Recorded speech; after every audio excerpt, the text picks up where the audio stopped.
ذو الفقار، أخبرنا، ما هي ردة فعلك عندما قرأت مقتل الإمام الحسين عليه السلام وقطع رأسه الشريف وحرمانه حتى شرب الماء وسبي عياله من قبل مدعي الإسلام أتباع الصحابة؟ ردة فعلي أخي العزيز هي الصدمة. أني انصدمت عندما عرفت حقيقة ما جرى على الإمام الحسين عليه السلام، لأننا عندما كنا صغار كانوا يقولون لنا أن الحسن والحسين ماتوا وهم صغار. والله العظيم هذا الذي كنت أعتقده، حتى كبرنا وبحثنا واتضح أن الإمام الحسين عليه السلام قتل في كربلاء، والذي قتله هم أبو بكر وعمر، لأنهم هم السبب في كل هذه المصائب. فبسببهم وصل الحكم إلى يزيد حتى قتل الإمام الحسين عليه السلام بأبشع قتله، حتى أن الله سبحانه وتعالى أخبر نبيه بمقتله وأرسل له ملك أكثر من مرة يذكره بمقتل سبطه الحسين عليه السلام، بل وأتاه بتربة كربلاء كما جاء في كتاب مسند أبي يعلى في الجزء السادس صفحة 129 بسند حسن، يقول عن أنس بن مالك قال: استأذن ملك القطر ربه أن يزور النبي فأذن له، وكان في يوم أم سلمة، فقال النبي: يا أم سلمة احفظي علينا الباب لا يدخل علينا أحد.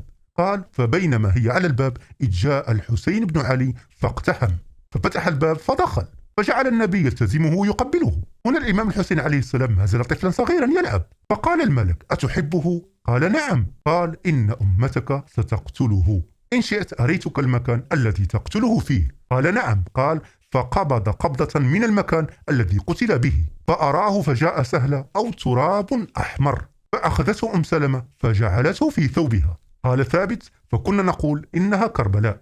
إسناده حسن. أم سلمة احتفظت بتربة كربلاء، مما يعني تقديس وتعظيم أم سلمة لهذه التربة. فسلام الله على الإمام الحسين عليه السلام ولعنة الله على قاتليه.